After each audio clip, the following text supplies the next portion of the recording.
In a truly unprecedented move, the leader of the Presbyterian Church in Ireland, moderator Dr. Trevor Gribben, has announced he is stepping down. This decision, the first of its kind in the church's 184-year history, comes in the wake of a shocking internal report that has uncovered serious and significant failings in the church as safeguarding procedures. The announcement was made at a news conference in Belfast, where a somber Dr. Gribben admitted that people had been put at risk, and tragically, some had been harmed. He offered an unreserved apology, a sentiment echoed by his colleagues. So, what exactly went wrong?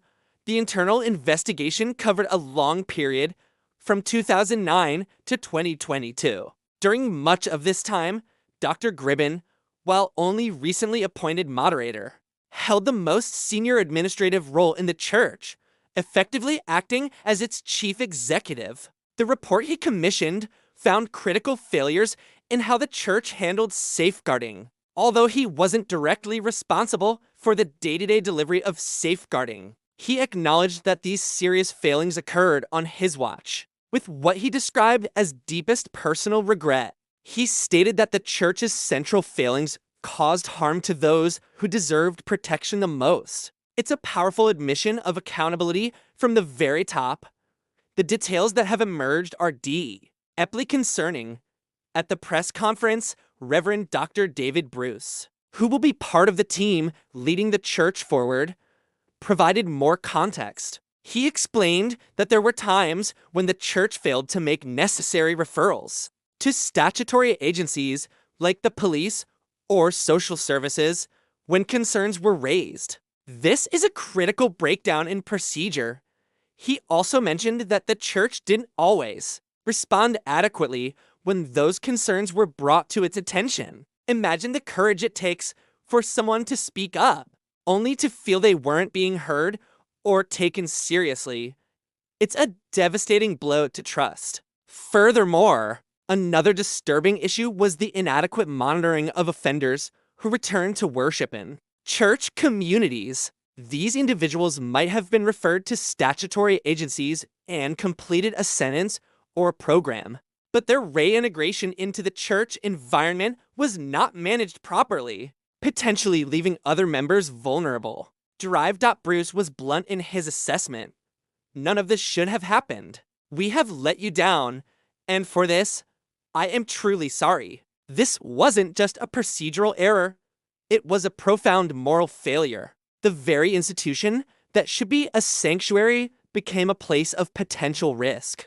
The question on everyone's mind is, how many people were affected? The church leaders were hesitant to give a specific number. They told reporters that so far, the number of people known to have been directly affected is in the low single figures. However, they stressed that they believe there may be others who haven't yet come forward. They are deliberately not defining harm too narrowly because they don't want to exclude anyone who has been affected in any way. This suggests they are casting a wide net, preparing for the possibility that the scope of this issue could be much larger than what is currently known. It's a painful but necessary process of uncovering the full truth. In response to these findings, the church has taken decisive action. All relevant statutory authorities, including the police, are now involved.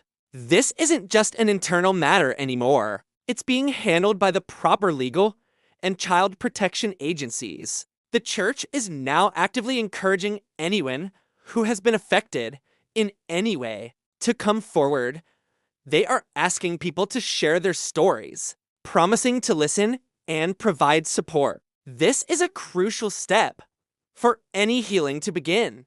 The voices of the victims must be heard and centered. It's an invitation for a reckoning that is long overdue. Dr. Gribben's resignation is a symbolic and significant act by stepping down. He is taking ultimate responsibility for the failures that happened under his leadership. While he may not have been directly involved in the specific incidents, he recognizes that as the person in charge, the buck stopped with him. This kind of accountability is rare and sends a powerful message to the entire organization and its members. It says that the old ways are not acceptable and that a fundamental change is required. His personal regret seemed genuine, highlighting the human cost of these institutional failures. This news has sent shockwaves through the Presbyterian Church in Ireland, which has around 180,000 members across more than 500 congregations. Its presence is felt not just in Northern Ireland, but also in significant communities in Dublin and border counties. For many members, the church is a cornerstone of their life and community. This revelation of safeguarding failures will undoubtedly be a source of immense pain, anger, and confusion. It challenges the very foundation of trust between the congregants and the leadership. The path forward will be incredibly difficult as the church grapples with this crisis of faith and trust.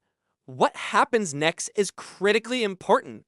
The church has promised to overhaul its safeguarding policies and procedures. They need to create a culture where transparency and accountability are not just buzzwords, but are deeply embedded in every level of the organization.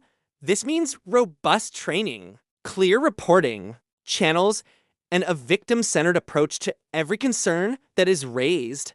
It also means providing real, tangible support for those who have been harmed. This includes access to counseling and other support services. Words of apology are a necessary first step, but they must be followed by concrete, sustained action. It is also important to acknowledge the bravery of those who may have raised concerns over the years and were not listened to, and the bravery it will take for others to come forward now. If you or someone you know has been affected by this or any similar issue, please know that there is support available. Your national or local child protection services, police, and independent support organizations are there to help.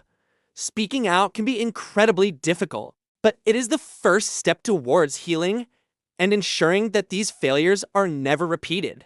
This is a moment of reckoning for the Presbyterian Church, and how it responds from here will define its future.